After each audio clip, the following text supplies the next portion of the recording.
شادی سے پہلے رمضان کوئی کام نہیں کرتا تھا۔ ماں باپ نے تنگ آ کر رمضان کی شادی کر دی کہ بیوی آئے گی، ذمہ داری پڑے گی تو رمضان کام کرے گا۔ شادی کے بعد رمضان کی بیوی حلیمہ نے گھریلو تنگی سے تنگ آ کر اپنا زیور بیچ کر رمضان کو رکشہ لے کر دیا۔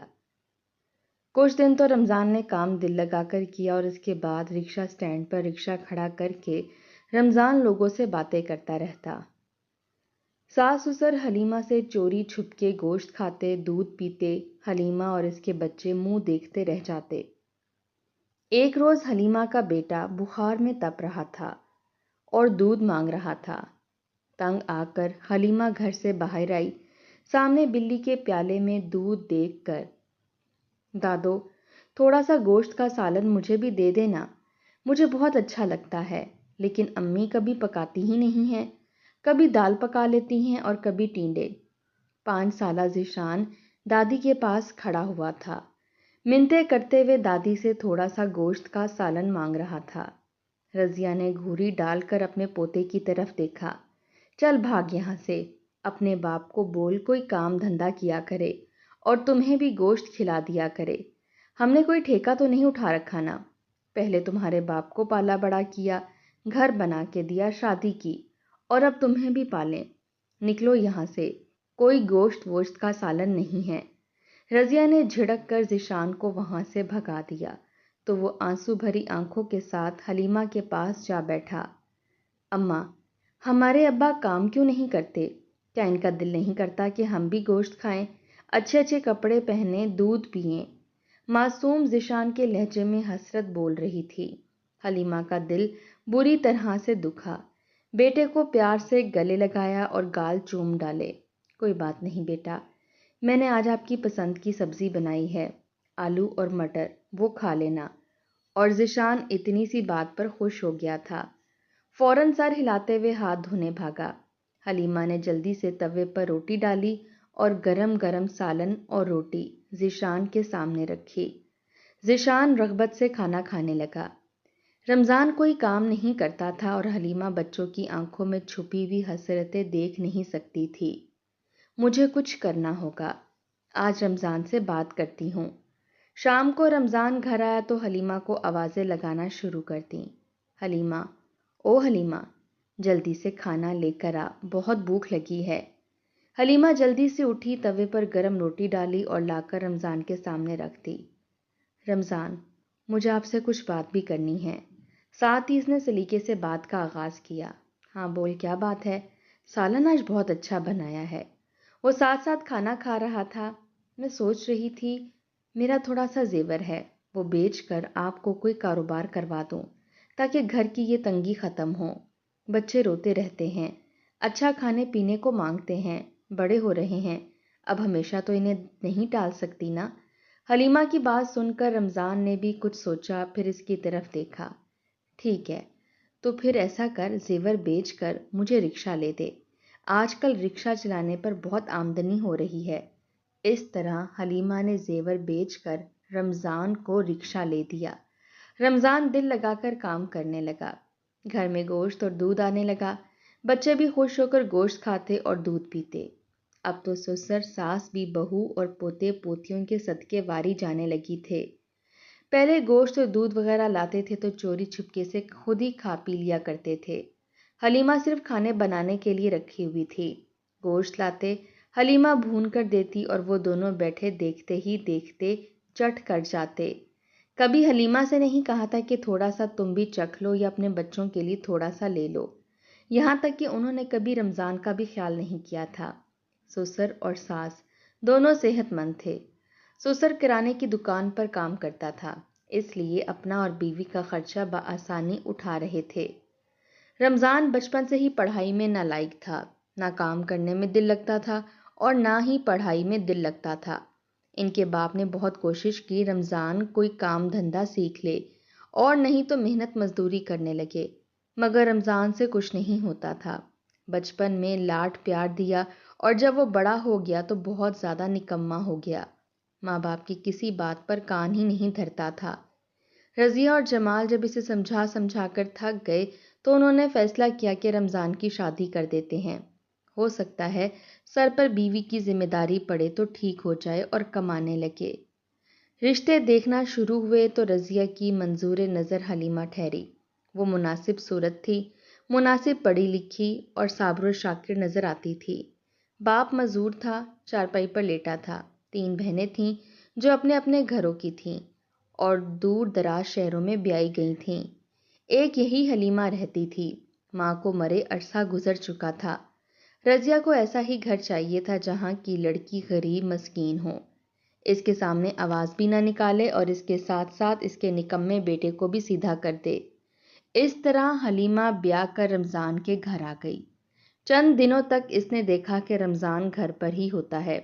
شادی کے 1 مہینے بعد وہ پوچھ بیٹھی کہ آپ کو کام پر نہیں جانا، اور رمضان نے وویلا ڈال دیا۔ کہنے لگا مجھے آج تک کام پر میرے ماں باپ نہیں بھیج سکے، تو تم کیا چیز ہو؟ تمہیں پہننے اوڑھنے کو مل رہا ہے، کھانے پینے کو مل رہا ہے، تو صبر شکر کر کے گزارا کرو اور میرے کام پر جانے کی فکر نہ کرو۔ حلیمہ چپ ہو گئی۔ اسے لگا کہ شاید رمضان ابھی مزید چھٹیاں کرنا چاہتا ہے، مگر وہ نہیں جانتی تھی کہ وہ کام ہی نہیں کرتا۔ آہستہ آہستہ حلیمہ کے سامنے رمضان کی سچائی آئی تو اس نے سر پکڑ لیا، مگر اب کچھ نہیں ہو سکتا تھا۔ وقت گزر چکا تھا، وہ رمضان کے نکاح میں آ چکی تھی۔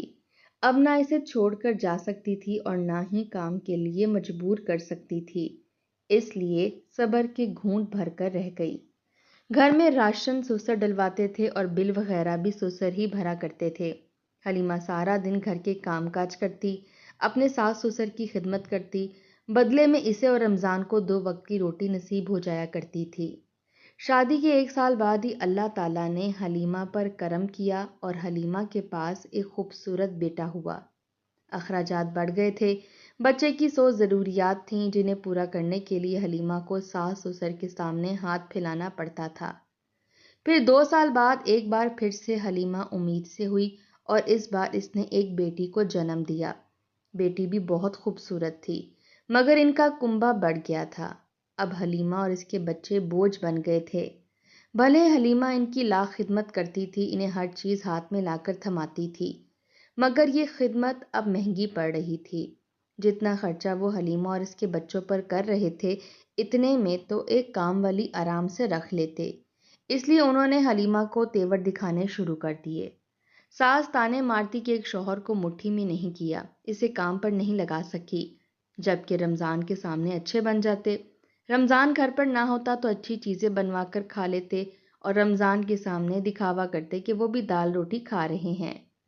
بچے جب رمضان کو یہ سب بتاتے تو رمضان حلیمہ کو ہی جھڑک کر رکھ دیتا اور کہتا کہ تم جان بوجھ کر بچوں کو میرے ماں باپ کے خلاف کر رہی ہو، انہیں جھوٹ سکھا رہی ہو، تمہیں میرے ماں باپ کی خدمت کرنا بوجھ لگتا ہے۔ حلیمہ خاموش ہو جاتی۔ اسی طرح جھوٹے سچے بہانے لگا کر ساس سسر نے حلیمہ کو الگ کر دیا اور سارا ملبہ بھی حلیمہ پر ہی ڈال دیا، خود بیٹے کی نظروں میں اچھے رہے۔ رمضان حلیمہ کو تانے مارتا کہ تمہاری وجہ سے میرے ماں باپ نے ہمیں الگ کیا ہے۔ حلیمہ کی زندگی عذاب بن کر رہ گئی تھی، بنا قصور کے ہی وہ سزا بھگت رہی تھی۔ اپنے چھوٹے چھوٹے معصوم بچوں کو ایک ایک چیز کے لیے ترستا اس سے نہیں دیکھا جاتا تھا۔ روز روز کی غربت سے تنگ آ کر حلیمہ نے اپنا زیور بیچا اور رمضان کو رکشہ لے دیا، لیکن چند دن خوشی کے ہی گزرنے کے بعد پھر وہی حال ہونے لگا۔ رمضان رکشہ کھڑا کر دیتا اور سارا دن لوگوں کے ساتھ گپے ہانکتا رہتا۔ شام کو گھر آ کر حلیمہ سے جھوٹ بول دیتا کہ آج دہاڑی نہیں لگی۔ حلیمہ سر پکڑ کر بیٹھ جاتی۔ حلیمہ کا بیٹا سخت بخار میں مبتلا ہو گیا۔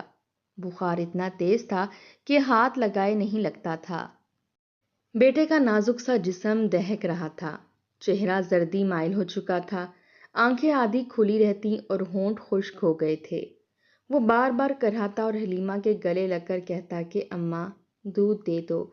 حلیمہ کے دل پر خنجر چلنے لگتے۔ وہ بیٹے کو سینے سے لگا کر پیار کرتی اور بہلاتی کہ بیٹا ابھی لے کر آتی ہوں، لیکن جانتی تھی کہ اس کے پاس 1 روپیہ بھی نہیں ہے۔ 2 دن سے حلیمہ نے خود کچھ نہیں کھایا تھا، برتن خالی پڑے تھے، آٹا ختم ہو چکا تھا، بچے بھوک سے بلک بلک کر روتے اور حلیمہ بس اپنی آنکھوں کے آنسو پونچھ کر انہیں بہلانے کی کوشش کرتی۔ چھوٹی بیٹی بار بار ماں کے پاس آتی اور کہتی کہ اماں مجھے روٹی چاہیے۔ حلیمہ ٹھنڈی آہ بھر کر بیٹی کے بالوں پر ہاتھ پھیرتی اور بہلا دیتی کہ تھوڑی دیر صبر کرو، ابھی ابا آئیں گے تو لے کر آئیں گے۔ مگر دل جانتا تھا کہ ابا گھر آ کر یہی کہیں گے کہ آج بھی دہاڑی نہیں لگی۔ حلیمہ سوچتی کہ کاش میرے پاس کوئی ایسا سہارا ہوتا جو بچوں کی بھوک مٹا سکتا۔ رمضان کو ذرا بھی پرواہ نہیں تھی۔ دن بھر رکشہ سٹینڈ پر دوستوں کے ساتھ بیٹھا ہنستا کھیلتا اور شام کو خالی ہاتھ گھر آتا، کھانا مانگتا اور دہاڑی کا بہانہ بنا کر ٹال دیتا۔ حلیمہ نے کئی بار کہا کہ اگر رکشہ چلا لیتے تو بچوں کے لیے کچھ نہ کچھ ضرور لے آتے، لیکن رمضان بہانے بنا کر چپ کروا دیتا۔ اس دن جب بیٹے کا بخار بڑھا تو حلیمہ کی جان حلق میں اٹک گئی۔ اس نے پانی کی پٹیاں کر کے بخار کم کرنے کی کوشش کی، مگر بخار کم ہونے کی بجائے بڑھتا ہی گیا۔ بچہ بار بار تڑپ کر ماں کو پکارتا اور دودھ مانگتا۔ حلیمہ کا کلیجہ منہ کو آتا، وہ مجبور تھی۔ حلیمہ کے پاس دوا کے پیسے تک نہیں تھے، نہ زیور بچا تھا نہ کوئی اور چیز جسے بیچ کر وہ بچے کو دودھ یا دوا دلا سکے۔ اس نے ایک لمحے کو سوچا کہ ساس سے مانگ لوں، مگر دل جانتا تھا کہ وہ اسے اور زیادہ تانے دیں گے۔ وہ پہلے ہی بار بار کہہ چکی تھی کہ اپنے شوہر سے کہو کمائے۔ رات کے وقت بچہ زور زور سے کانپنے لگا، حلیمہ کی جان نکلنے لگی۔ وہ بار بار اللہ کو پکارتی کہ میرے بچے کو شفا دے۔ وہ بستر کے کنارے بیٹھ کر دعا مانگتی اور بیٹے کے ماتھے پر ہاتھ رکھتی۔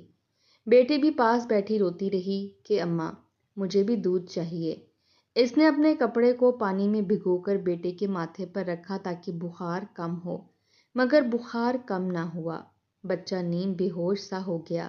حلیمہ بار بار بیٹے کو ہلا کر آواز دیتی، مگر بچہ بس مدھم سی آواز میں دودھ مانگتا اور پھر آنکھیں بند کر لیتا۔ صبح تک وہ جاگتی رہی۔ وہ اپنے رب سے دعا کرتی رہی کہ یا اللہ، اگر میرا شوہر نہیں سدھر سکتا تو کم از کم میرے بچوں پر رحم کر دے۔ پیٹ خالی ہونے کی وجہ سے کمزوری نے اس کے جسم کو نڈھال کر دیا تھا، مگر پھر بھی وہ ہمت کر کے بچوں کے سر پر ہاتھ پھیرتی رہی۔ حلیمہ نے سوچا کہ یہ زندگی کس قدر کڑی آزمائش ہے، لیکن وہ بے بسی کے سوا کچھ نہیں کر سکتی تھی۔ وہ اپنی تقدیر پر روتی رہی، اس کے دل سے بس یہی دعا نکلتی رہی کہ یا اللہ میرے بچوں کو بچا لے۔ حلیمہ نے رات بھر جاگتے ہوئے اپنے بیٹے کے چہرے کو تکتے گزار دی۔ آنکھوں کے نیچے ہلکے گہرے ہو گئے تھے۔ بیٹے کا بخار کم ہونے کی بجائے بڑھتا ہی جا رہا تھا۔ اس کا چھوٹا سا جسم تپش سے دہک رہا تھا۔ بار بار مدھم آواز میں دودھ مانگتا۔ حلیمہ کی جان نکلنے لگتی۔ وہ سینے سے لگاتی اور تھپکتی، مگر خود بے بس تھی۔ اس کے پاس نہ دوا تھی نہ دودھ۔ اندر سے کلیجہ پھٹ رہا تھا۔ وہ بار بار اللہ کو پکارتے ہوئے اپنے بچے کے سر پر ہاتھ پھیرتی رہی۔ صبح کا سورج طلوع ہوا تو حلیمہ کے صبر کا پیمانہ لبریز ہو گیا۔ وہ مزید برداشت نہ کر سکی۔ اس نے اپنے بچے کو گود میں اٹھایا اور روتی بلکتی گھر سے باہر نکل پڑی۔ وہ سیدھی اس چھوٹے کلینک پر جا پہنچی جہاں ایک مقامی ڈاکٹر بیٹھا کرتا تھا۔ وہ کلینک کے دروازے پر پہنچی تو ہمت ٹوٹنے لگی، مگر بیٹے کی کرائیں سن کر قدم بڑھا لیے۔ اندر داخل ہوئی۔ ڈاکٹر اپنے کاغذات دیکھ رہا تھا۔ حلیمہ سیدھی آگے بڑھی اور بیٹے کو سامنے لٹا کر ہاتھ جوڑ دیے۔ آنکھوں سے آنسو بہہ رہے تھے۔ لرزتی ہوئی آواز میں کہنے لگی، ڈاکٹر صاحب میرے بیٹے پر ترس کھا لیں، 2 دن سے بخار میں جل رہا ہے۔ میرے پاس پیسے نہیں ہیں، میں غریب ہوں، میرے شوہر بھی کوئی کام نہیں کرتے، آپ دوا دے دیں، میں آپ کے آگے ہاتھ جوڑتی ہوں۔ ڈاکٹر نے سر اٹھا کر حلیمہ کی حالت دیکھی۔ اس کی آنکھوں میں آنسو اور چہرے پر مایوسی صاف چھلک رہی تھی۔ اس نے گہری سانس لی اور دل ہی دل میں ترس کھایا۔ بغیر کچھ کہے الماری سے دوا نکالی اور حلیمہ کے ہاتھ میں پکڑا دی۔ نرم لہجے میں بولا، بہن دوا تو میں دے رہا ہوں، مگر یاد رکھنا کہ یہ دوا دودھ کے بغیر اثر نہیں کرے گی۔ اگر دودھ نہ دیا تو دوا نقصان بھی پہنچا سکتی ہے۔ یہ سن کر حلیمہ کا دل مزید ڈوب گیا۔ اس نے دعا دی اور شکریہ ادا کرتے ہوئے دوا سنبھالی اور بچے کو اٹھا کر گھر لوٹ آئی۔ گھر آتے ہی دوا کو دیکھا اور پھر بیٹے کی حالت پر نظر ڈالی۔ بیٹا بے ہوشی کے قریب تھا، اس کے ہونٹ خشک تھے، آنکھیں بند بند ہو رہی تھیں، وہ کمزور آواز میں اب بھی دودھ مانگ رہا تھا۔ حلیمہ کے دل پر چوٹ لگی، وہ سوچنے لگی کہ کہاں سے دودھ لائے۔ گھر میں نہ ایک روپیہ تھا، نہ کوئی چیز بیچنے کو بچی تھی۔ زیور کب کا بک چکا تھا، برتن اور کپڑے بس ضرورت کے تھے۔ اس نے سوچا کہ شاید کوئی پڑوسی مدد کرتے، مگر محلے والے پہلے ہی تانے دینے کے عادی تھے، وہ ہمت نہیں کر پا رہی تھی۔ مگر بچے کی تڑپ نے اسے مجبور کر دیا۔ اس نے پرانی چادر کندھے پر ڈالی اور بیٹے کو بستر پر لٹا کر باہر نکل آئی۔ آنکھوں میں آنسو تیر رہے تھے، وہ سوچ رہی تھی کہ کسی کے دروازے پر جا کر ہاتھ پھیلانا پڑے گا۔ دل کانپ رہا تھا، مگر بچے کی حالت اسے ہر قدم پر ہمت دے رہی تھی۔ وہ گلی میں نکلی اور آسمان کی طرف دیکھ کر آہ بھری، یا اللہ، میرے بچے پر رحم فرما۔ اس نے قدم آگے بڑھائے ہی تھے کہ اچانک اس کی نظر گلی کے کنارے پر پڑی۔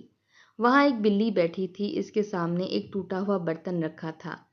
برتن میں تھوڑا سا دودھ تھا، بلی سکون سے دودھ پی رہی تھی۔ یہ منظر دیکھ کر حلیمہ کے قدم رک گئے، اس کی آنکھوں سے آنسو رواں ہو گئے۔